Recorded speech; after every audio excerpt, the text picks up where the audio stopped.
Alerta! Ponto de Cultura La Integração e Grupo de Estudos Americanista Cipriano Barata apresentam História em Pauta, o programa que é a tua cara e a tua história. História, educação e polêmica. A apresentação Fábio Melo e Rafael Freitas. Buenas, bom dia a todos. Hoje, excepcionalmente, começando pela manhã, mais um História em Pauta. Edição número 41. Hoje, pontualmente, que horas é agora, colega Fábio? 10 para as 11. 10 para as 11, pontualmente 10 para as 11. Então, programa número 41, abordando uma revolução pioneira na história do mundo, que antecipou, inclusive, o Exército Vermelho russo, bolchevique. E também menchevique, né, porque o Trotsky participou. Então, bom dia a todos. E nós temos convites a fazer aos nossos ouvintes. Já vou fazer os convites agora? Não quer deixar o Ricardo se apresentar? Então, quem é tu, Ricardo? O nosso não é convidado, é o nosso radialista também, nosso apresentador. Bom dia a todos. Eu participo aí do grupo Cipriano Barata, fazendo uns comentários. Teve, inclusive, em outro História em Pauta? Tive. Então, como hoje nós vamos falar sobre a Revolução Mexicana, aí procurei estudar sobre o assunto, já que eu não sou historiador, né, como os dois companheiros aqui. Eu sou professor do município de Porto Alegre, professor de ciências, mas tenho muito interesse em história, né? Acho muito interessante e gosto de estudar história, até para entender o significado do mundo, assim, né? A história é importante. Então é uma satisfação estar aqui participando. Mais uma vez. Mais uma vez. Sempre aprendendo, cada vez mais. Participou de 2 sínteses e agora é o segundo História em Pauta. Eu mesmo, antes, eu nem sabia da Revolução Mexicana, assim. Acabei conhecendo do grupo, né? Que eu não sabia dessa nuance, assim. Mas essa revolução foi tão complexa, tão contraditória, que se tu hoje tivesse lá no governo de Huerta, tu seria provavelmente morto. Sim, porque o grevista não tinha vez. Sim, a gente vai ver aqui que é uma revolução bem violenta. Um matava o outro, assumia o poder, daqui a pouco um que era aliado matava o seguinte, e era uma carnificina, e as greves eram reprimidas também. Quem fazia greve podia ser morto, fuzilado. Então era um negócio bem violento mesmo. A guerra ser mais violenta no início do século. Complicado. Mas eu vou fazer aqui os convites.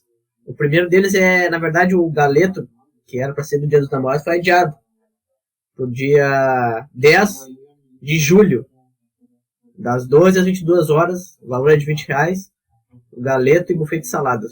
Aqui no Ponto de Cultura La Integração, Galeto com música. Então, dia 10 de julho, das 12 às 22 horas, o valor do convite é R$20, Galeto e buffet de saladas. Galeto com música. E o outro convite é pro Café Reparo, um evento para dar uma nova chance aos objetos que precisam de pequenos reparos para voltar à utilização. Por meio da colaboração e da troca de conhecimentos e habilidades, juntos vamos repensar os ciclos de consumo e de descarte. Participe trazendo eletrodomésticos portáteis, objetos de decoração, objetos de iluminação elétrica, pequenos móveis a serem reparados no dia. Emprestando ferramentas como alicates, chaves de fenda, de boca, Phillips e outros padrões, martelo, lixa, pregos, parafusos, porcas, fitas adesivas, pincéis, fios, cabos, condutores de eletricidade, etc. Colocando seus conhecimentos, habilidades e criatividade à disposição. A entrada é gratuita e os reparos são auto-organizados conforme as participantes forem chegando. Para mais informações, caféreparo.etc.br. Esse evento vai ocorrer aqui no dia 19, vai ser domingo, um dia depois da nossa Síncrase Americanista, que vai ser amanhã, a partir das 15 horas, das 14 às 19. Os responsáveis por esse evento Café Reparo é a Sheila e o Leonardo. Então, estão feitos os dois convites, o Galeto com música no dia 10 e o Café com Reparo no dia 19. Lembrando que amanhã a gente tem a nossa Singles Americanista, que tá aqui já estão aqui os certificados já, para ilustrar para o pessoal. É um certificado de 2 horas aula. De 2 horas aula. Com 2 palestras que vão ser fenomenais. Professor Orson sobre Leopoldo Zé, relacionando com Fanon. E também o teu companheiro de José Martí, relacionando a categoria Nossa América com a Revolução Cubana. Exatamente. Amanhã o Ricardo vai ser um dos participantes também do nosso evento. Mas vamos falar sobre a Revolução Mexicana. Eu gostaria de chamar a atenção para algo curioso nessa revolução. O imperialismo estadunidense participou a favor da revolução e também contra. Por quê? Por exemplo, o jornal dos irmãos Magon era impresso nos Estados Unidos. Quem eram os irmãos Magon? Eles eram Flores Magon. Eu não lembro o nome deles, tu lembra? Eu lembro. Eram 2. Tem até aqui escrito num artigo sobre o movimento zapatista. É o Henrique Flores Magon e o Ricardo. Ricardo tá em todas. Ricardo Flores Magon. 2 irmãos que eram do Partido Liberal e ao mesmo tempo tinham ideias anarquistas. E era um partido liberal com ideias proletárias e positivistas. Contra um governo ditatorial e liberal que foi o governo do Porfírio.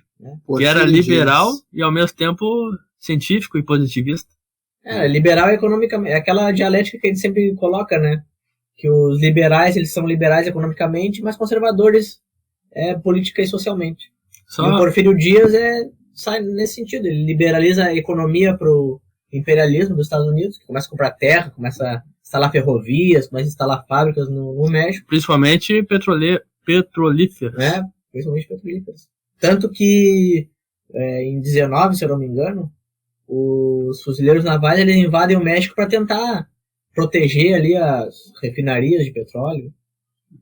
O Porfírio Dias entrou no poder em 1876 e só saiu em 1911. Com 33 anos, né?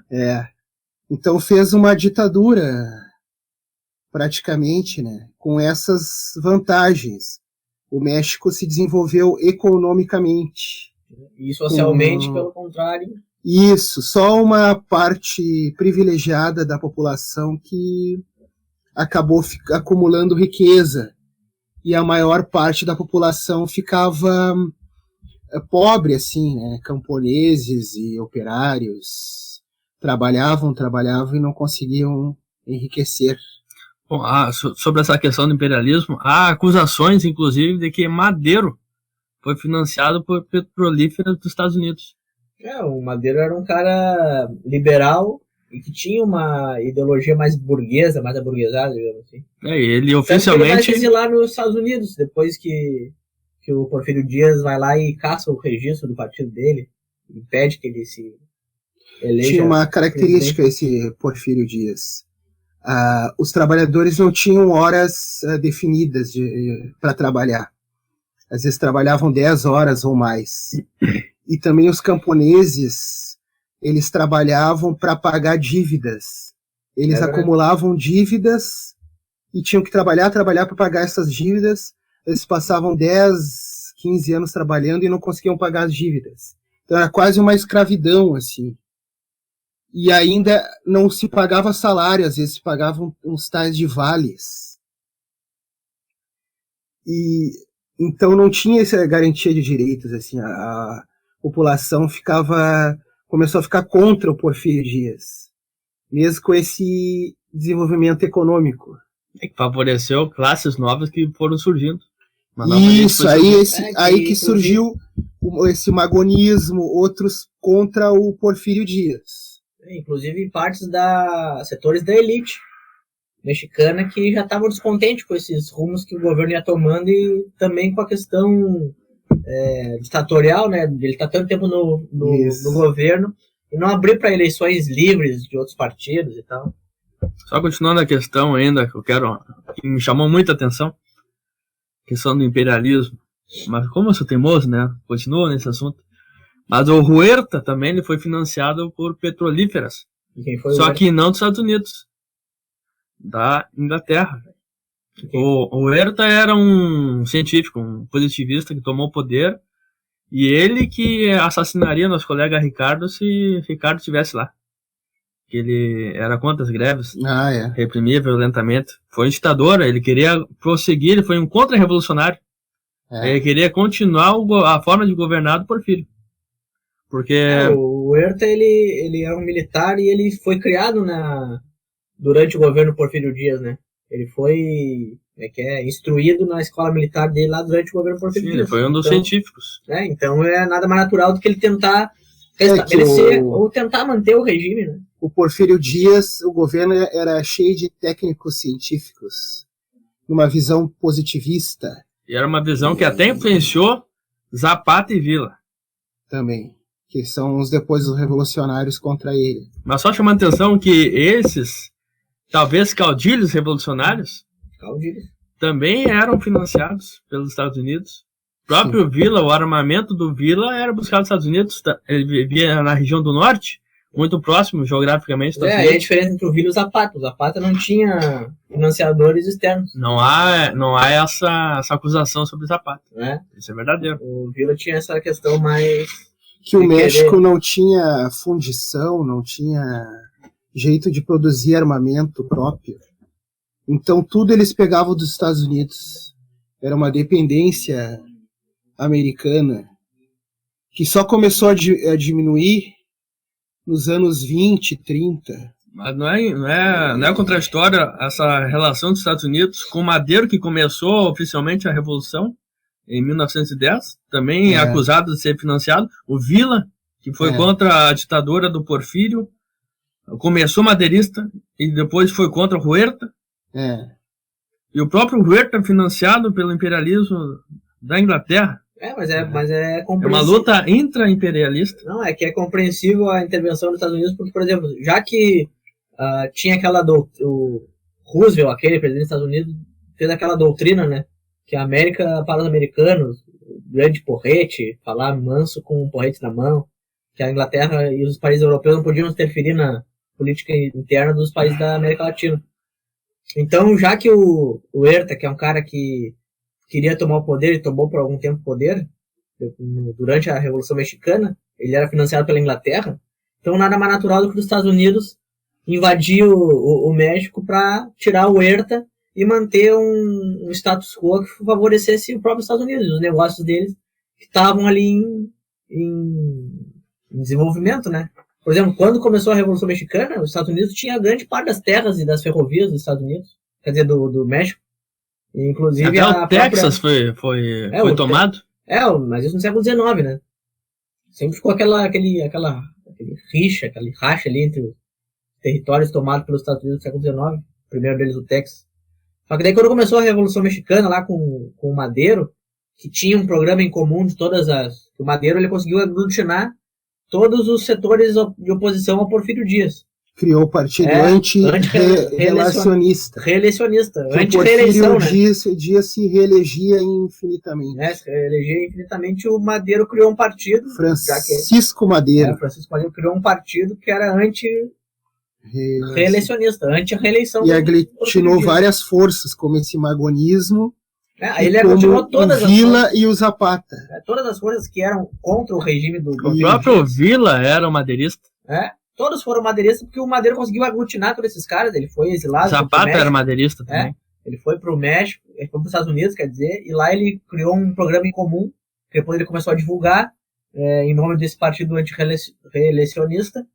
Aí, quando foi as eleições, o Porfírio Dias cassou, impediu o partido de funcionar, e com a fraude eleitoral ele conseguiu manobrar ali para dar a vitória mais uma vez. E prendeu o Madero também. E prendeu o Madero depois para os Estados Unidos. Isso, e nos Estados Unidos esse Francisco Madero se reorganizou, e junto com o Villa e o Zapata, que formavam exércitos paralelos da população, aglutinou forças para finalmente derrubar o Porfírio Dias. E o interessante é que... Lá em 1911, aí que o Porfírio Dias renunciou. E o interessante é que essa disputa eleitoral, ela se dá em 1910, quando o país comemorava o centenário do Grito de Dolores, que foi o Grito da Independência. 1810, só que a independência foi 10 anos depois. Foi 10 anos depois. Foi só foi uma independência, evento simbólico. Para não ser... é muito característico da América Latina, né? As forças do sistema organizam um levante contra o sistema e acabam liberando forças que são até, às vezes, contrárias a essas próprias forças que liberaram um levante contra o sistema. Por exemplo, o Madeiro era um rico fazendeiro que tinha simpatia pela industrialização, era um cara da elite, digamos assim. Sim. Só que era descontente ao Porfírio Dias. Aí, quando ele fez esse plano em comum com todos os setores oposicionistas ao governo, marcou até uma data específica para começar a Revolução. Foi a única revolução que tinha data marcada para começar. Pois é. Aí quando ele aglutinou esses setores... 20 de novembro. Ele é 20 de novembro, que foi o tema da nossa história em pauta passado, né? Sobre o assentamento. Sem querer, estão homenageando os abatidos. Não, o zumbismo, né? Zumbi dos Palmares, 20 de novembro. Então esse Francisco Madeiro, ele era mais, assim, burguês, mais rico, né? Um fazendeiro com simpatia burguesa, né? E o Vila e o Zapata eram mais a favor da questão agrária, mais populares. O Zapata era a favor de distribuir as terras, né? O Vila também era a favor, é que cada um agia de acordo com a sua capacidade de articulação ali nas regiões, né? Mas só quero o Zapata no sul, ali em Morelos, e o Madeiro no norte. Qual é a frase lá que o Porfírio Dias falou, que quando ele caiu, que o Madeiro... Aí quando começou a agitação social... Liberou forças... quando começou a greve, aí o Porfírio Dias, que era o presidente eleito, né? Teoricamente, ele resolveu se retirar, porque daí começou greves, começou os camponeses do sul se rebelar, os camponeses do norte se rebelar sobre o Porfírio Dias, sobre o Zapata e o Vila.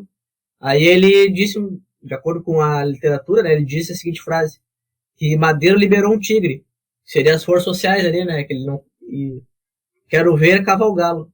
Ele liberou um tigre feroz, né, que são as forças sociais, e agora queria ver cavalgá-lo. Como controlar essas forças depois de uma vez liberadas. E foi aí que se estendeu a Revolução durante 10 anos, né?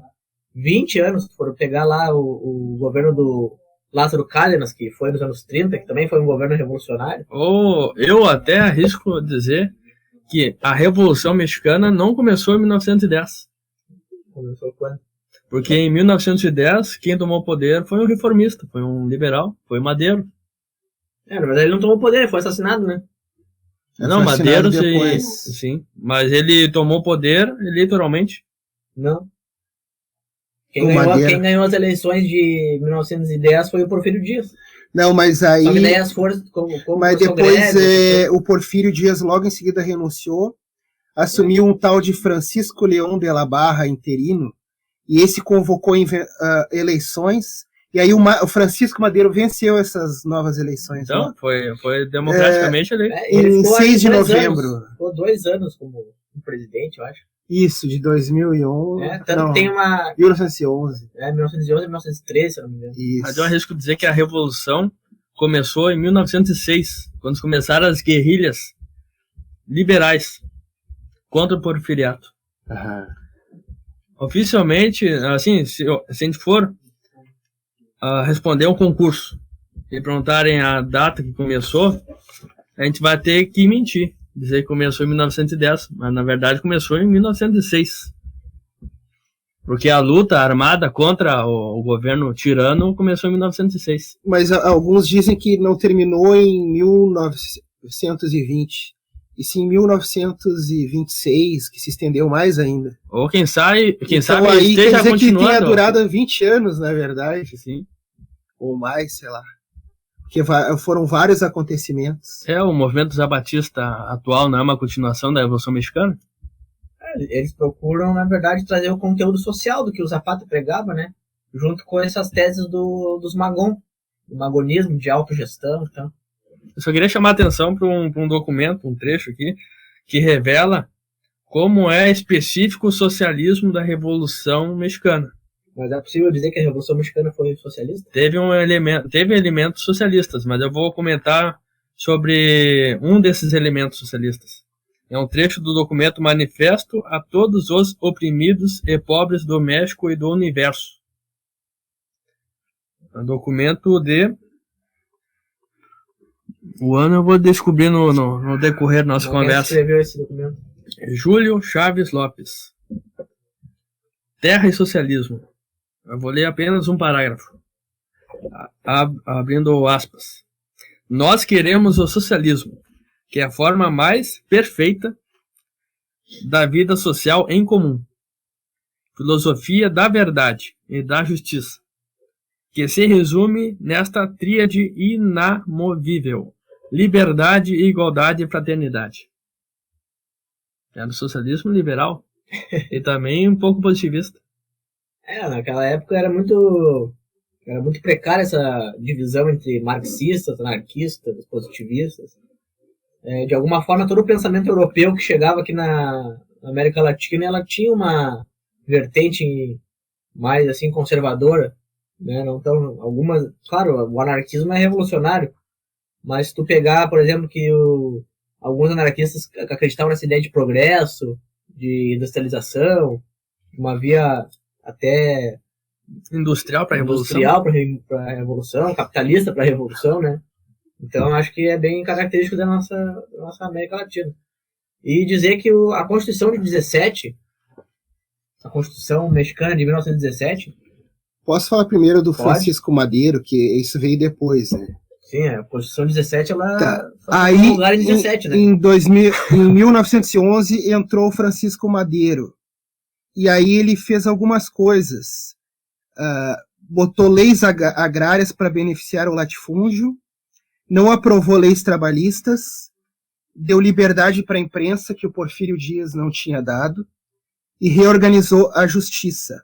Então os Estados Unidos tinham apoiado o Madeiro, Francisco Madeiro. Só que ele também fez um tratado nacionalista para os operários mexicanos nas minas e nas fábricas. Aí os Estados Unidos, que meio que apoiou o Madeiro, aí começou a ficar contra. Né? Porque devido às medidas. Os Estados Unidos ele vai de acordo com a maré, né? Ele sempre vai indo contra a maré. Ele apoia, daqui a pouco ele tira o apoio e começa a apoiar um outro para derrubar. Que nem, por exemplo, quando teve a Revolução Cubana, o grupo lá do Fidel Castro, ele era popular. E o cara que estava no governo, que era o Fulgencio Batista, era apoiado pelos Estados Unidos. Só que daí, quando o Fidel Castro começou a ficar popular e a mídia internacional começou a ver esses caras e o povo começou a ver, eles são legais e tal, eles são revolucionários, querem acabar com essa ditadura do Batista, aí os Estados Unidos até deu uma colher de chá, vamos deixar eles tomar o poder.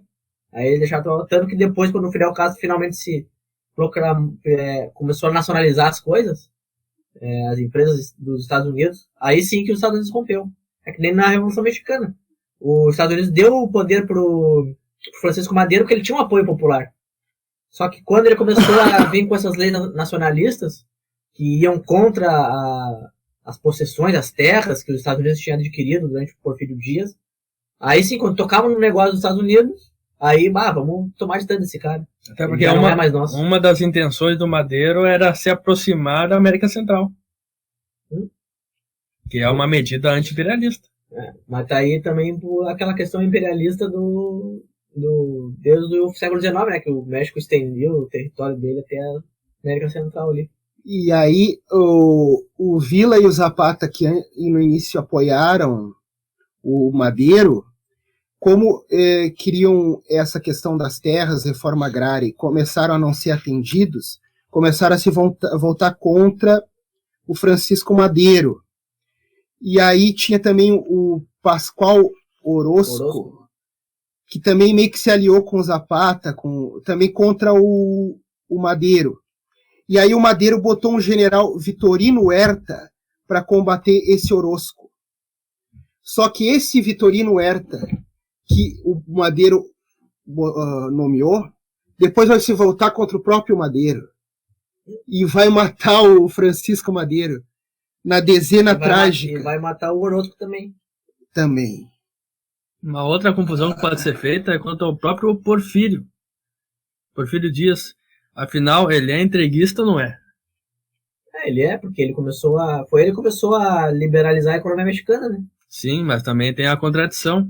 Também quando teve a segunda invasão francesa no México, ele se destacou na resistência anti-imperialista contra a França. É que ele era um cara nacionalista até certo ponto, né? Qual era a mentalidade da época? A gente tem que desenvolver o nosso país. Como é que a gente vai desenvolver? A mentalidade da época era uma mentalidade colonizada, né? A gente tem que desenvolver o nosso país fazendo indústria, fazendo ferrovia, fazendo fábrica, criando cidades grandes, ao modelo de Paris, de Berlim, de Londres. E como não tinha recurso para fazer isso, eles chamavam de fora. A ferrovia, o México tem um trem que liga, sei lá, México, a cidade do México a Veracruz.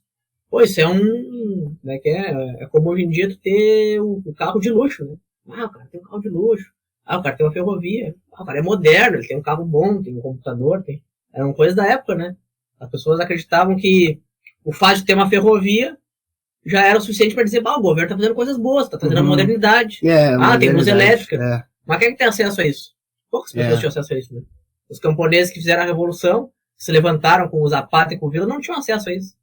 Tanto que tem aquele filme do Marlon Brando, o Viva Zapata, que a cena inicial do filme é o Marlon Brando conversando com o tal Porfírio Dias lá, e o Marlon Brando falando, os camponeses foram lá reivindicar, né? A gente tá sem terra e tal. Aí o Porfírio Dias, e esses camponeses aí perguntam pro assessor, uma coisa assim. Eles são contra a modernidade, uma coisa assim. São eles têm que ser eliminados porque eles são contra a modernidade. São um bando de mexica, azteca, querendo escalpolho de volta. Então é bem interessante essa questão assim, de modernização e de como essa modernização ela poderia afetar a vida do trabalhador. Né? Então o Vitorino Huerta assumiu o poder em 1913. Que foi um contra-revolucionário, um porfirista. Isso. Matando o Francisco Madero. Matando um foco revolucionário. Isso. Na dezena trágica. Só que aí esse Vitorino Huerta queria restaurar o porfirismo. Por isso contra-revolucionário. Então isso aos poucos começou a gerar indignação também na população e no Zapata e no Villa também. E é nesse cenário que surge um cara que vai se tornar uma figura principal nos próximos na verdade, duas figuras principais vão se tornar nesse próximo período, que é o Álvaro Obregón e o Venustiano Carranza. São dois caras que tentam, de suas maneiras, aglutinar as forças que estão ali disputando o poder político na Revolução Mexicana e, ao mesmo tempo, estabilizar o regime, cada um à sua maneira. Bom, o Villa chega a ter uma aliança com o Carranza e depois tem uma ruptura que cria as condições para o Zapata e para o Villa se unirem. Então aí, com esse descontentamento do Huerta, então surge o Álvaro Obregón e o Venustiano Carranza contra o Huerta e meio que se aliam ao Villa e ao Zapata. Só que o Carranza e o Obregón eram mais da elite, né? O Obregón, ele era um cara da elite, era do norte, né? Um cara industrial do norte. Só que ele tinha uma ideia um pouco mais socialista que os outros. Tanto que ele criou o Partido Laborista Mexicano, que depois vai se tornar o PRI, né? Com uma ideia nacionalista, trabalhista e socialista. Ele era um cara que tinha essas ideias assim que estavam em vigor na época, né? De trazer para o lado dele os trabalhadores, os camponeses, e dar ao México uma feição moderna, mas de acordo com esses princípios, né? Nacionalista, socialista e trabalhista. Tanto que a Constituição de 17 ela é posta em prática muito em função dessas ideias do Carranza e do Obregón.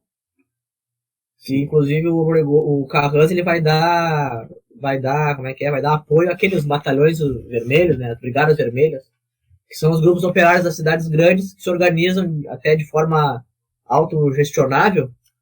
Então quer dizer que o proletariado participou com certeza, da revolução. Era uma revolução tripla, né? Ao mesmo tempo que tinha o elemento burguês, tinha o elemento camponês e tinha o elemento proletário, que era em menor número, né? Porque o México estava recém começando a se industrializar, mas na grande cidade eles se movimentaram, foram importantes. Então, o Carranza, junto com o Obregón, se uniram ao Villa e ao Zapata e conseguiram, aos poucos, derrotar o Huerta. Isso já em 1914. Então, o Huerta começou... os outros juntaram o exército, e o exército do Huerta começou a diminuir, até ficar encurralado na capital, e aí o Huerta renunciou e foi para Cuba.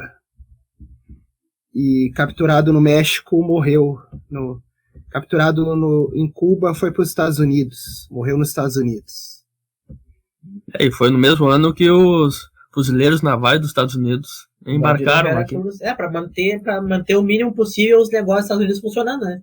Porque já que uma corrente nacionalista estava ganhando forma, muito forte nessa época, ela correu, os empresários, os capitalistas dos Estados Unidos corriam o risco de perder todo o negócio que eles tinham investido durante o governo Porfírio Dias. Aí a questão econômica falou mais alto. A Marinha Americana invadiu Veracruz para contra o Huerta também. E também para criar uma espécie de bloqueio, né? Porque o Porto de Veracruz era o mais importante do México para escoar mercadorias. E além disso, teve uma greve geral em 1916, foi reprimida violentamente pelo governo Carranza. E aí o Villa rompe com Carranza e se alia ao Zapata. E ambos destituem o Carranza, que o Carranza ele é eleito presidente em 17 pela Assembleia Nacional Constituinte, que promulga a Constituição 17, que para a época é bem peculiar, né? Porque na mesma época que a Constituição Mexicana, que é a primeira Constituição socialista do mundo, é promulgada na Rússia, é feita a primeira revolução de caráter socialista que deu certo, né? Mas por que é uma Constituição socialista? Porque trazia nos seus artigos, por exemplo, as reivindicações do Zapata sobre a reforma agrária, trazia nos seus artigos. A questão que nem o Ricardo falou anteriormente, sobre as horas do trabalhador. Tinha um limite de horas, era 8 horas semanais, era 8 horas por dia. Tinha a questão da previdência social, tinha a questão de férias. Todas as questões que os socialistas da época estavam reivindicando. Salário mínimo. Um dia de descanso também. Todas as questões que os socialistas da época... A legalização dos égidos. Que era uma... A questão agrária. Propriedade comunal, né?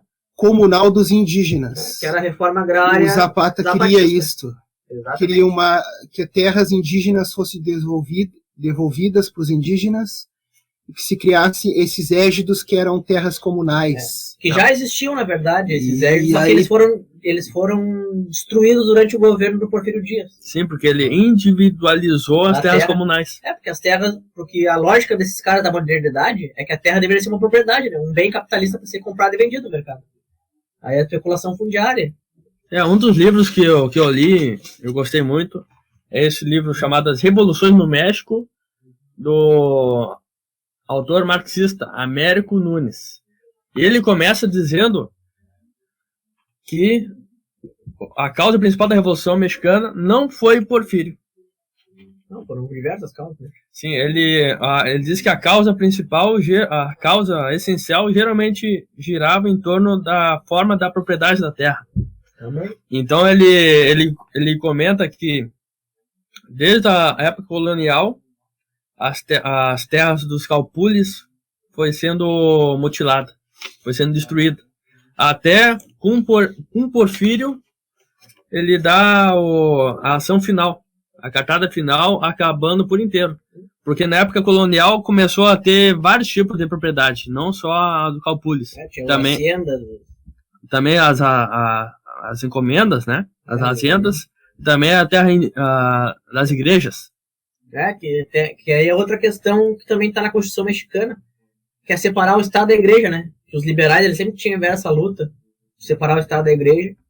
E a questão educacional da Constituição Mexicana, eu acho que é a primeira Constituição que toca na questão educacional, de fazer um ensino público gratuito e de caráter socialista para todos os cidadãos. Deixa eu mostrar só a síntese que ele fala do antecedente principal. A herança colonial, o problema agrário, está na base dos conflitos sociais e políticos da história do México, desde a independência até a Revolução. Todas as tentativas de mudança estrutural, independência, reforma, porfiriato, revolução, decorrem da necessidade essencial de resolver esta questão-chave. Em última instância, trata-se de tentativas de modificar, de fio a pavio, o interior dominado pela peonagem, que tu comentou, a mão de obra que não recebia dinheiro, que era endividada. Liberar a força do trabalho através do estabelecimento do salário real, tanto que muitas pessoas, muitos intelectuais defendem que a Revolução Mexicana foi capitalista, porque a mão de obra geral da peonagem, que foi caracterizado pelo colega Ricardo, foi substituída pela mão de obra assalariada. Então foi uma reforma capitalista. E criar uma burguesia dinâmica, capaz de investir produtivamente.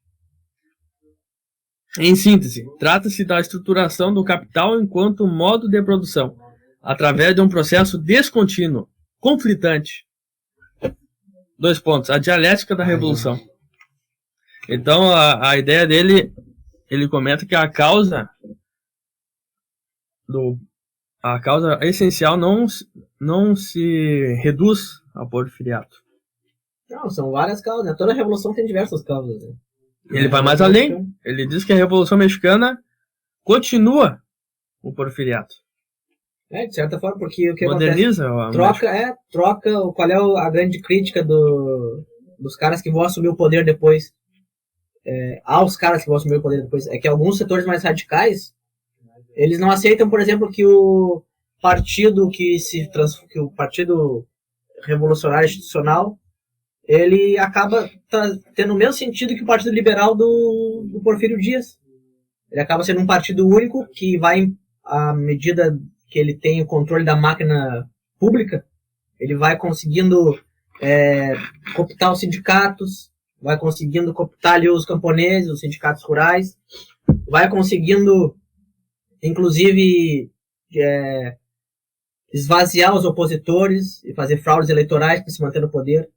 Ou seja, uma oligarquia que saiu do poder acabou criando a oposição a essa oligarquia do porfiriato, acabou criando uma nova oligarquia que se manteve no poder. Mas essa nova oligarquia, que começa lá com o Obregón, depois com o Calles, o Tarco Calles, que vai assumir o poder a partir dos anos 20 e tal, ela encontra resistências dentro do próprio regime. Tanto que um dos caras mais citados no México no período dos anos 30 e tal, que é até citado de populista ele, é o Lázaro Cárdenas, que era um cara mais radical, que foi criado durante esse contexto da Revolução Mexicana e que, no seu mandato de presidente, conseguiu, a partir do Partido Revolucionário Institucional, conseguiu pôr em prática a reforma agrária, por exemplo, e a nacionalização do petróleo. Isso que eu ia comentar. Então, setor... Só que depois que o Cárdenas realmente saiu do poder, é que os setores mais conservadores, capitalistas, conseguiram assumir o poder no México através do próprio Partido Revolucionário Institucional. E ao mesmo tempo, essa nacionalização das petrolíferas foi uma ação contra-revolucionária, porque essas empresas imperialistas financiavam a revolução também. Sim, Lembrando, o Madeiros foi financiado. Também o Huerta, que foi uma força contra-revolucionária. Mas ele aliviava as tensões sociais. A gente não pode ver o financiamento dos Estados Unidos como uma coisa pró-revolução. Eles financiavam os caras que, de alguma forma, parecia que seriam os caras que iam manter os negócios, entendeu? Até porque o Madeiro era contra a revolução. Eu te dou, vamos supor, Madeiro, tu precisa de arma? A gente te dá arma. Os Estados Unidos, né? Eu te dou arma. Mas não toca no petróleo. O petróleo é nosso. Não toca nas ferrovias, que as ferrovias é nosso dominando. Não toca na fábrica lá de, sei lá... O Madeiro. Só que o Madeiro tocou. Daí ele tocou. Aí os Estados Unidos largou de mão ele. Isso. É assim que nem o Huerta, que nem o Carranza. Tem todos esses. No início ele apoiava, mas depois esses presidentes tomavam umas medidas nacionalistas. Daí eles os Estados Unidos largava de mão. Só quero ressaltar aqui que depois que o Huerta assumiu o poder largou o poder em 1914, ficou um ano de instabilidade até 10 de outubro de 1915. Então, o Villa e o Zapata se uniram com o Gutierrez, né? Só que eles conseguiram, inclusive, invadir a capital do México e assumir sentar na cadeira presidencial. Tem até a foto do Vila sentado na cadeira presidencial. E o Carranza teve que sair para Vera Cruz, né? E quem assumiu, no caso, o poder foi o Villa e o Zapata, e esse Gutierrez. Só que, em vez de eles continuarem no poder, o Villa e o Zapata simplesmente voltaram para os seus estados, porque eles tinham um sentido que eles não eram científicos, eles não eram suficientemente letrados para assumir o poder. Aí mostra que até os revolucionários da Revolução eram condicionados pelo senso comum. Que era que não tinham capacidade. É por isso que a Constituição de 17 toca muito nessa questão da educação. Para transformar as pessoas, porque de acordo com o senso comum, né, a pessoa só é esclarecida quando ela sabe ler. O Villa e o Zapata podiam ter melhor as suas reivindicações sentidas, mas eles resolveram retornar para os seus estados. Talvez até a própria consciência deles, né? Eu não sei escrever direito, não sei ler direito, então eu vou... Já que para ter um presidente tem que, sei lá, assinar decretos, ler decretos. E aí esse Gutierrez, que ficou interino, convocou eleições, e aí o Carranza, Venustiano Carranza, que assumiu eleito presidente. E aí o Carranza, que antes o Villa e o Zapata tinham apoiado o Carranza, o Villa e o Zapata começaram a ir contra o Carranza, e o Carranza contra eles. E aí que o Carranza formou essas batalhões vermelhos. Começou, como o Villa e o Zapata eram mais para o movimento agrário, o Carranza, presidente Carranza, começou a se unir com operários das cidades para criar esses batalhões vermelhos, junto com a Casa do Operário Mundial, que era um movimento operário anarquista. E esse movimento começou a apoiar o Carranza e formar esses batalhões vermelhos, juntar um exército contra o Villa e o Zapata. E aí que o zapatismo e o vilismo começaram a perder força aos poucos. Porque começaram a juntar, esses batalhões vermelhos começaram a juntar massas em volta deles. Só um parênteses, uma citação aqui vai nessa direção. Uma leitura de um trecho. A necessidade de derrubar Villa e Zapata obrigou Carranza a aceitar, pelo menos no papel, as reformas sociais. Uma luta política. Do plano de Ayala, que é o plano zapatista. E aí que o Carranza promulgou essa Constituição para enfraquecer o zapatismo e o vilismo. Essa Constituição de 1917? Isso. Então foi contra-revolucionária. Foi ao mesmo tempo socialista e contra-revolucionária. Não, é que eu entendo o seguinte modo. Ela foi uma Constituição que ela foi socialista, de vanguarda para a época, né? Imagina só uma Constituição que fala de bem-estar social, de previdência social, de salário para o trabalhador, de reforma agrária. Mas lembrando o trecho, pelo menos no papel. Sim, no papel. Ele fez concessões no papel. No papel. Mas é que ela foi uma Constituição progressista. Mas como as demandas, por exemplo, as demandas não... Só nos anos 30 que o Cárdenas vai fazer a reforma agrária. Foi atendido... Então, acabou sendo só que mesmo sendo no papel, isso desmobilizou tanto os zapatistas quanto os vilistas e outros movimentos, porque os camponeses e operários começaram alguns entenderam que as suas reivindicações finalmente estavam sendo atendidas. Isso ajudou a enfraquecer o movimento do Zapata e do Villa. Foi uma Bolsa Família da Revolução Mexicana. A Constituição de 17. Eu acho que a Constituição de 17 foi mais radical que a Bolsa Família, né? Não, mas foi nesse intuito, de acalmar as tensões sociais. Aí, aos poucos, viram que o Carranza, apesar de ter promulgado, não estava botando em prática. Porque aí, por exemplo, o Zapata começa a se mobilizar de novo ali no sul, em Morelos, que é muito próximo ali à capital mexicana. e o Vila começa a se mobilizar de novo no norte para colocar em prática essas coisas que a Constituição estava prevendo, mas ninguém estava colocando em prática. O Bolsa Família até agora não tem nenhuma movimentação pró-socialista. Só que aí dessa vez eles já estavam mais fracos. Nem no papel, né? Nem no papel, que é um programa de governo, é uma lei, né? Aí dessa vez eles estavam mais fracos. Já não conseguiam reunir tanta gente como antes. E o governo começou a colocar a cabeça deles a prêmio, né? Tanto que o Zapata vai ser morto em 19. O Carranza começa a perseguir o Vila e o Zapata, botar como inimigos e procurados. E os Estados Unidos também. Isso aí já depois de 1917, né? Sim. São cartazes nas cidades como procurados o Vila e o Zapata. Tem até um livro que atrás tem o livro do Marco Antônio Villa, que é um historiador bem de direita. Mostra pra câmera ali. Que tem aqui, procurado 5 mil, não sei se pesos ou dólares. Aqui o cartaz procurado do Villa.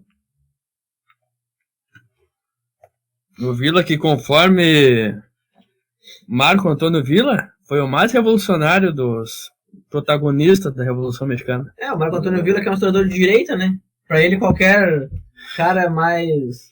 eu acho que o Zapata foi avançado. O Zapata foi o mais o Zapata tinha mais conhecimento que o Villa, assim, estudou um pouco mais, assim. Tinha mais... O Zapata era o Brizola, o Villa era o Pedro Simon. Não, nem tanto. Não, o Villa era mais avançado. Mas, Ricardo, fala sobre os cristeiros, a volta dos cristeiros. Aí, então, o Carranza continuava no poder, mas o Obregón, Álvaro Obregón, que tinha lutado para tirar o Obregón, lutou antes contra tirar o Huerta. O Huerta. Aí, ele fundou o Partido Laborista. O Obregón tinha sido aliado do Carranza. Sim. Só que daqui a pouco o Obregón formou um partido de oposição ao Carranza. Vê como eles se unem, daqui a pouco eles porque ficam... como o Carranza não colocava em prática... Uma coisa como ele não colocava em prática essas medidas que a Constituição dizia, o Obregón, que era um cara que tinha essa ideia tanto nacionalista quanto trabalhista e socialista, ele criou um partido para realmente colocar em prática aquilo que a Constituição previa. Mas o próprio Zapata... o Partido Laborista. O próprio Zapata e Villa iniciaram sem ter aliança. Sim. Os dois aliados ao Madeiros. Depois, aí os dois se uniram. E depois acabaram se distanciando de novo. É que é aquela coisa, né? Por exemplo, o Madeiro representava o quê? Representava o fim do porfiriato. Qual é a luta em comum? O fim do porfiriato. Então vamos se juntar ao Madeiro. Tanto que o partido dele era contra a reeleição. Não tinha uma ideologia no nome do partido. Não, o programa em comum, que é o programa de São Luís, uma coisa assim, que foi discutido, inclusive, com esse pessoal, o programa de São Luís... Deixa eu ver se consigo achar aqui. Potosí? Acho que é o programa São Luís de Potosí, que é um programa em comum que trazia, no mínimo, as reivindicações camponesas. Não trazia uma reforma agrária radical como o Zapata queria, mas trazia algumas reivindicações, por exemplo, a volta dos ejidos, mas não dizia como isso ia voltar.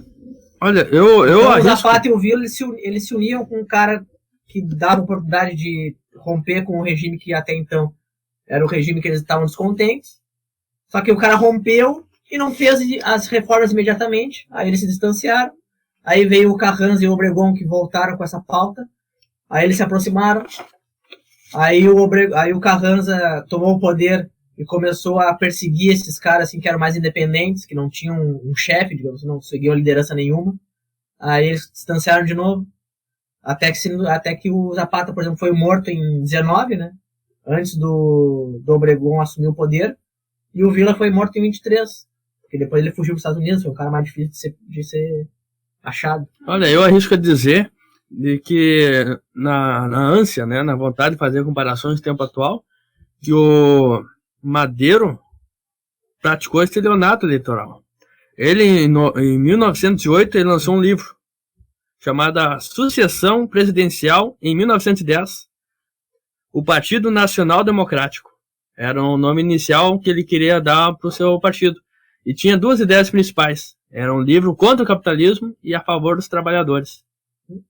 Então isso aí também chamou Zapata e o próprio Villa. Mas eles foram enganados. É que nem, por exemplo, o Partido dos Trabalhadores do Brasil, né? Eles se reivindicavam um partido para os trabalhadores e acabou enganando todo mundo. Assim como o madeirismo era algo proletário. Pelo menos no livro. Pelo menos no papel. Que nem o Lula, era um sindicalista, mas acabou se tornando um baita capitalista. Não sei se vocês reparam, mas essa revolução é marcada por ter radicalismo no papel. Também. Como o livro, como a Constituição. O radicalismo na prática é o Zapata e o Villa, por exemplo, que colocaram em prática, eles não seguiam a orientação do governo, né? Justamente porque não eram letrados, talvez. Também. Mas, por exemplo, o Villa, ele aceitou um cargo de coronel de general para se aliar ao governo. O Zapata nunca aceitou. Sim. O Zapata só aceitava as demandas tanto que ele escreveu um plano, que era o plano de Ayala, que era o plano que deveria ser colocado em prática. Ele só se sujeitaria ao governo se o governo colocasse em prática. O Villa, não, ele barganhava, né? Então ele chegava assim, Villa, eu vou te dar um posto de general. Mas o Zapata também tinha posto como general. Os dois eram generais. Não, mas o Zapata ele não aceitou o posto de general. Olha, eu já li que ele era. Então a fonte. Ele é sempre referido como general. Não, é aquela coisa, né? Que nem as pessoas chamam, comandante Che Guevara, mas o Che Guevara não era um cara do exército formado nas fileiras militares. Mas tu há de concordar comigo de que na hora H... comandante na questão revolucionária. Os dois tiveram a oportunidade de tomar o poder do México e não aceitaram, os dois. Independente da roupa que os dois usassem nas fotografias, os dois não aceitaram. E por duas questões de desapego, eles não foram os dois com as suas diferenças.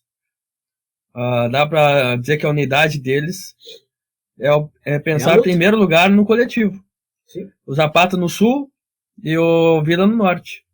E os dois não aceitaram o poder. Em parte também, porque além deles serem coletivistas, pensando no social primeiro e depois neles, eles eram ligados ao senso comum que era positivista. Porque além deles pensar primeiro no coletivo, eles não se achavam qualificados para ser governantes. Então, aqui continuando aqui. Então, em 1919, o Zapata estava morto, ia ter novas eleições. Aí o Francisco Carranza não ia concorrer à reeleição, que a Constituição manda. Já que um dos princípios da Revolução era o anti-reeleicionismo. Então deve essa coerência. Só que o Carranza meio que faz um golpe. Ele meio que se candidata à reeleição e chega a prender o Álvaro Obregón, que era o candidato da oposição. Só que aí o Obregón foge, reúne governadores insatisfeitos, formam um exército libertador constitucionalista e aí consegue disputar as eleições e vence o Álvaro Obregón as eleições em 1920 e assume a presidência. E o Carranza é assassinado. E aí o Álvaro Obregón, numa emboscada, consegue matar o Carranza. Então, o Obregón, que foi aliado do Carranza, depois fica opositor, se torna presidente e numa emboscada mata o Carranza. E olha como isso é comum, porque o primeiro imperador do México independente também foi assassinado, fuzilado. Como é comum governantes serem assassinados no México. E o próprio Álvaro Obregón, durante o governo dele, que também o Villa foi morto também, em 23. A partir daí, depois do Obregón, depois veio o Calles, que é o cara... Cages, acho o nome dele, né? Isso. Depois do Obregón é Plutarco, depois Lázaro, depois Manuel Ávila. Isso. Tudo general. Sim, aí a partir do Obregón o regime começa a se estabilizar pelo meio um pouco da força, assim, né? Os movimentos os principais revolucionários já estavam mortos, tudo. A única coisa que acontece foi como a Constituição separou a igreja do Estado e também algumas terras da igreja foram apropriadas pelo Estado, isso irritou a Igreja Católica. Então, a Igreja Católica fez uma pequena revolução, uma revolta, né? Revolta. Uma contra-revolução. Em 26... Foi uma revolta contra o governo que se dizia revolucionário. Parece que... a revolta dos cristeiros, de 26 a 29. Eles lutavam contra o Estado laico, queriam que fosse de novo unido a igreja com o Estado. E dessa maneira ia mudar também a propriedade da terra, né? Daí a igreja voltaria a ter posse da terra que nem tinha. Então a única coisa foi essa revolta de 26 a 29 que teve esse fato. Aí depois é que entrou o Lázaro Cárdenas, em 1934, que fez finalmente as reivindicações da reforma agrária foram atendidas. Ele colocou na prática algumas coisas, não que seja... ele teve pouco tempo para governar, né? Nacionalização do petróleo. E foi a mesma época, depois da crise de 29, do Getúlio Vargas no Brasil e do Perón na Argentina. Mas você não acha que então, ele colocou na prática o que estava no papel em 17? Sim, ele colocou uma parte na prática. Uma parte na prática. A educação pública também seria uma coisa que ele deu bastante ênfase na época de governo dele. Mas ele não conseguiu colocar tudo, né? Tanto que depois, o grupo que assume depois, eu não lembro qual é o nome do presidente que assume depois dele, mas é um grupo conservador mais voltado à industrialização, em questão da terra. Aí o México, infelizmente, a reforma agrária começa a ficar ao contrário, vocês começam a cada vez mais tirar a terra dos camponeses como existia no governo português. Voltando ao porfiriato. O Calles... só que num sentido mais industrial, moderno. Naquele sentido do Galeano, nosso programa sobre o Galeano, que o êxito rural é a reforma agrária ao contrário. Uma reforma agrária ao contrário, também. O Calles, que venceu em 24, em 29 criou o Partido Nacional Revolucionário, PNR, que reivindicava esse valor da Revolução Mexicana. Aí entrou o Cárdenas, também por esse Partido Nacional Revolucionário. Só que ele muda de nome daí. Em 46 ele muda para Partido Revolucionário Institucional. E aí que começa a ter a corrupção nesse partido e começa a aparelhar o Estado. Então, voltando a mais uma característica do porfiriato. Meio que aos poucos esse partido que era revolucionário começou a ser mais conservador. Mas vocês reparam que essas mudanças para trás, retrocessos, acontecem depois do assassinato dos dois líderes revolucionários, que foi o Villa e o Zapata? Sim, tem a ver. Porque aí acabou as resistências. Sim. O governo não queria mais que esses caras que eram autônomos, não seguiam ordem de ninguém, influenciassem na política, né? Queria um governo que mantesse ali a ordem para promover o progresso, digamos assim. Ainda não ideia era positivista. A gente vê como é forte isso. Né? E aí os outros partidos que tinham eram meio que só acessórios para apoiar o PRI. Só tinha um partido depois que era a mesma oposição, e era uma oposição de direita que era o PAN, ligado à Igreja Católica. E aí que eu até não sei se esse PAN não é meio que discípulo lá dessa revolta dos cristeiros. Pode ser. Né? Então, na verdade, a única oposição era da católica, do PAN. Mas o PAN contra o PRI é como o PSDB contra o PT. São duas. Não eram conservadores. E durante o PRI, os comunistas eram reprimidos, assim, também.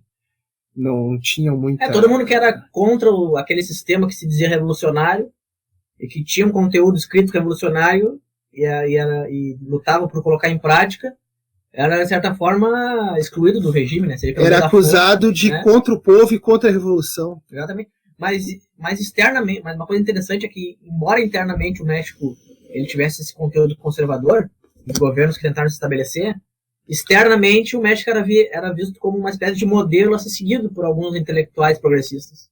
Tanto que devido ao que ficava no papel, né? O próprio... Os documentos, a imprensa do magonismo, a Constituição. O próprio Manuel Bonfim, ele diz que o Brasil tem que seguir a Revolução Mexicana, o exemplo da Revolução Mexicana. Mariátegui também. Muitos exilados de regimes autoritários no mundo inteiro vão para o México. O Fidel Castro vai para o México, quando o Fulgêncio Batista, depois de prender ele vai ser exilado no México. O próprio Trotsky, né? Foge da União Soviética, vai para o México, onde ele é morto. O México ele acabou tendo essa visibilidade como um país liberal, democrático, socialista, que acolhia de forma fraternal alguns exilados. Aí os próprios conservadores foram entrando aos poucos no PRI e contaminando também, então ficou aquela por exemplo, nos anos 60 mistura aí. Em 68 tem as Olimpíadas do México, da cidade do México. Tem um massacre, o massacre de Tlatelolco. Os estudantes lá reivindicando uma maior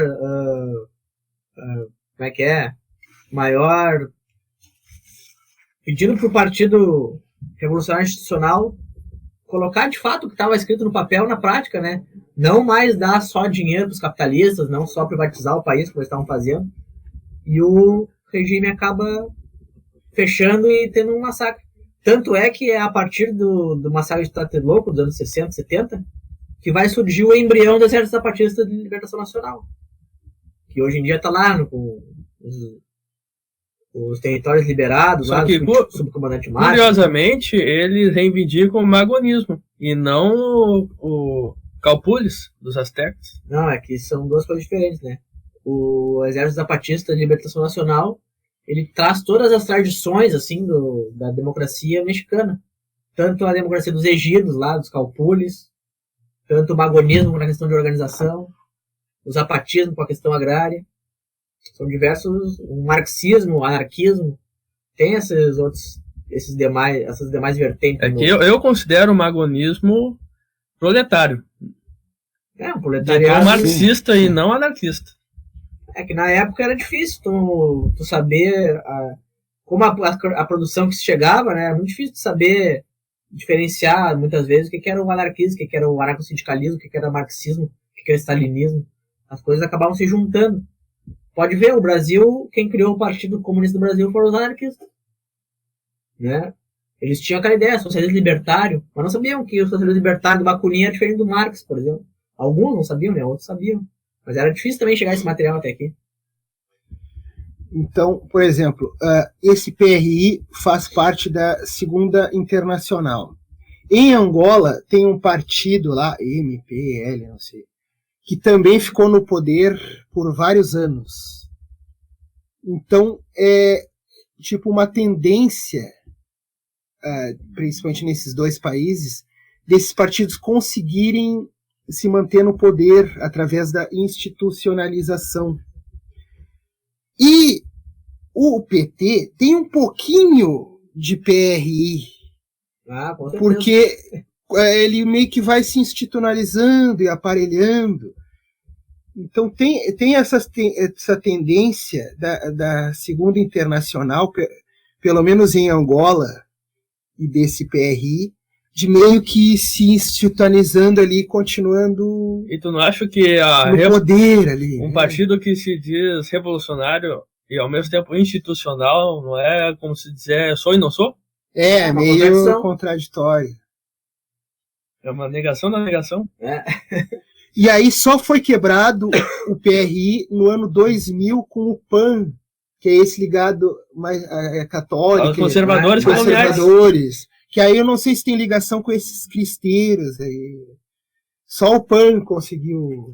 Mas daí é que tá. O PAN se elegeu, quebrou essa hegemonia do PRI, mas daí em 2012 o PRI se voltou ao poder, que é o presidente que está até agora lá no México, é o presidente do PRI.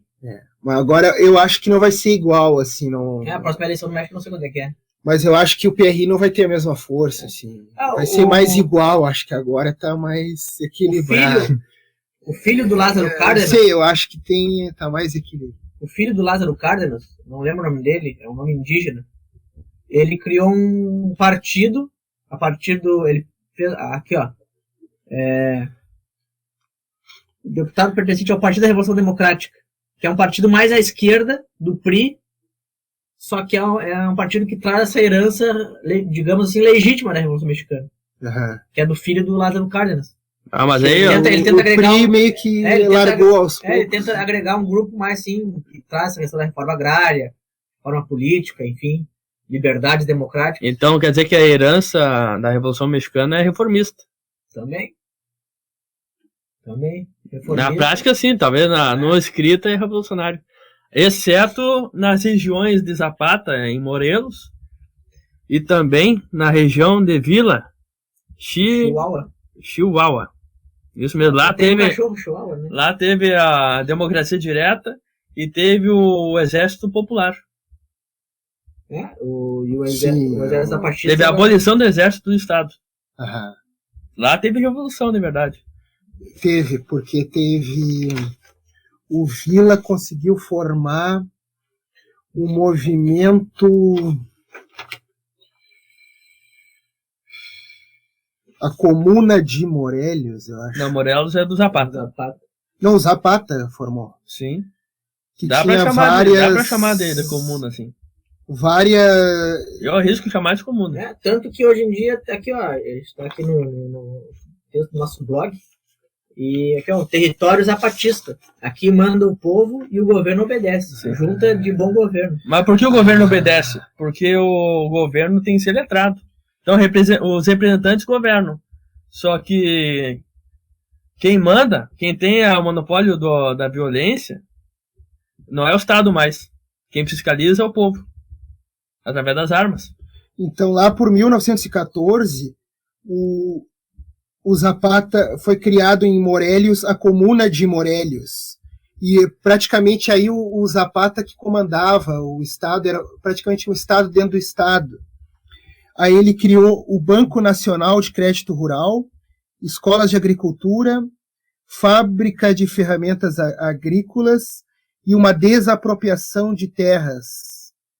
Aí era dado para os camponeses. E também legalizou os égidos. Isso tudo em Morelos. Foi uma das partes mais avançadas que conseguiu na Revolução Mexicana esse período aí. Sim, por isso dá pra dizer que a Revolução Mexicana aconteceu nessa região, Morelos, e também em Chihuahua, que é a região do norte do Vila. Ali foi avançado.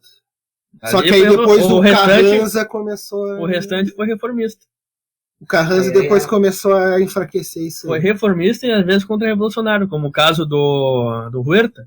Que cada estado tinha suas preferências, né? Que nem a Revolução de 30 aqui no Brasil. O Rio Grande do Sul, Minas Gerais e a Paraíba tinham um poder político e estavam disputando com São Paulo, Rio de Janeiro, Bahia, Nordeste. Cada estado tinha sua preferência, né? Claro, os estados em que o Zapata e o Vila tinham mais influência foram os estados que mais fizeram em prol da Revolução. Eles tinham mais influência porque o estado era... E fora que o país estava na guerra... Era menor. E fora que o país estava em guerra civil, né? Não, às vezes não tinha como tu entrar em algum estado, ou tu entrava em algum estado e tava lá os caras se matando. Não tinha como controlar isso. Então, eu acho que chegamos às considerações finais do programa. Só quero preencher uma lacuna que eu deixei na minha fala. Então, sobre a leitura do socialismo liberal originário do México. Na verdade, em 1868 teve uma rebelião socialista liderada por esse Júlio Chaves Lopes, e o que eu li foi um trecho do manifesto desse movimento. Então, antes teve uma revolução liberal, em 1854, em 68 uma rebelião socialista, que na verdade era socialista no papel, mas as ideias principais eram ainda liberais. Porque na época o que se tinha como socialismo, né? Liberdade, igualdade e fraternidade, os princípios da Revolução Francesa. Então tinha que ter uma espécie de liberdade, de liberalismo, seja econômico, seja social. O pessoal saber mais sobre a Revolução Mexicana, sobre o zapatismo, sobre as guerras civis do século XIX do México, tem lá no nosso blog 3 textos, um sobre a Revolução Mexicana, outro sobre o movimento zapatista e outro sobre a guerra civil no México. E vale a pena o pessoal dar uma lida. Quero finalizar minha fala comentando sobre alguns livros. Então, umas dicas de leitura. Importante. A Revolução Mexicana, do Carlos Alberto Sampaio Barbosa, que é da coleção Revoluções do Século XX, que é um livro academicista, é um livro para pesquisa de TCC, é um livro academicista, tenta ser neutro, que é uma leitura bem ampla. Carlos Alberto Sampaio Barbosa, Revolução Mexicana. E tem um livro, uma leitura fácil, com diálogos, feito por um jornalista do John Reed, que é México Insurgente, leitura obrigatória. O mesmo que escreveu Os 10 Dias que Abalaram o Mundo da Revolução Russa. O livro que eu mais gostei é um livro militante, tenta usar materialismo histórico, que é As Revoluções do México, do Américo Nunes, da editora Perspectiva. Essa coleção Cronos é muito boa. E um livro que é de direita, mas tenta mostrar a importância de Pancho Villa, que é Francisco Pancho Villa, uma liderança da vertente camponesa na Revolução Mexicana, por Marco Antônio Villa. E um livro bem sintético, que é paradidático, Revoluções na América Latina, da coleção Discutindo a História, do grande autor Héctor Bruit. Conhece ele? Claro, um grande autor americanista. E é bem interessante. Essa é a sugestão de leitura que eu teria a fazer. Então, tá certo. Ricardo, tem uma consideração? Não, é uma revolução importante. Teve a Constituição no papel, depois o presidente Cárdenas é que colocou mais em prática. Claro que aí depois o partido do poder foi meio que entrando conservadores, tentando ficar no poder, então até amorteceu um pouco essas conquistas, mas elas continuam até hoje, é a mesma Constituição, então foi importante aí essa revolução, né, que despertou na época o interesse de todo mundo. Tu acha que a Revolução Mexicana foi mais importante que a Revolução Russa no contexto da América Latina? Aí eu acho que foi. Talvez tenha influenciado, né? Deixa para vocês. Eu acho que pode ter influenciado. Eu acho que foi mais importante. Que foi muito discutida na época. Pode ter influenciado. Porque o poder popular foi colocado na prática. Um pouco antes da Russa, né? Sim, 10 anos antes. Mas pode ter influenciado. Eu quero fazer um desafio a vocês. Quero que vocês digam sim ou não, por quê? Nem tanto. Eu tô pensando aqui num movimento brasileiro correspondente, equivalente ao movimento da Revolução Mexicana. E eu vou explicar antes. O Porfírio era militar e tirou um civil do poder. No lugar dele entrou Madero, que era civil do norte. A partir de Madeiros, todos os governantes até 1943, Álvaro Obregón, Plutarco Elias, Lázaro, Manuel Ávila, todos generais militares. E foi um movimento que essencialmente foi reformista, capitalista. Será que ele não pode comparar com o tenentismo aqui no Brasil? Eu acho que diminuindo as proporções de êxito. Porque o tenentismo não tomou poder, mas era igualmente contraditório. Não, mas alguns tenentistas eles apoiaram o poder, né? Por exemplo, o Prestes ele foi contra a Revolução de 30, mas depois apoiou Getúlio. Mas assim como a gente teve... Távora, ele apoiou a ditadura. Mas teve governantes da Revolução Mexicana que eram contra-revolucionários também. Claro.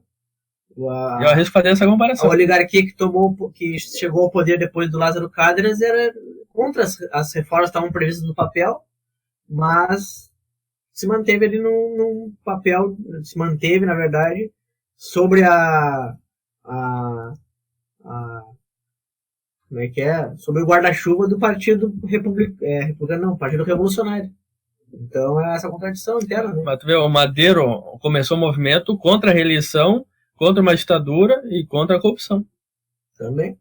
Assim como o tenentismo também tinha essa ideia contra uma ditadura, com luta armada e contra a corrupção. A diferença é o desenvolvimento da politização que o tenentismo do México, não tinha mais uma avançado. Ideia central, assim, ele tinha uma reivindicação de uma parcial da sociedade. O Madero ele conseguiu aglutinar diversas forças num único elemento, anti-reeleição. E a partir daí algumas reformas e tal. Concorda ou discorda com essa comparação com o tenentismo? Eu concordo em parte. Eu discordo. Porque eu coloco que nos pontos essenciais se assemelha muito. Eu acho que em parte... a proporção que se altera. Mas em parte. Bom, Então faz o encerramento aí. Bom, Já que você fez a abertura. eu agradeço a participação do nosso colega, que é a presença tradicional do nosso grupo de estudo, e eu arrisco dizer, eu sou um cara que procura agir com audácia. Eu sempre arrisco. Arrisco dizer que tu é um membro efetivo do nosso grupo de estudo americanista. Já participou de 2 História em Pauta, né? Pois é. Fico muito lisonjeado por essa definição. Mas isso aí. Nossa teoria é prática. E na prática, tu é efetivo. Então, eu te dou os parabéns, porque, na verdade, a iniciativa do programa foi tua. Tu que selecionou o conteúdo, tu que nos motivou, a gente pesquisou. Tu foi protagonista, porque História em Pauta é a tua cara e tua história.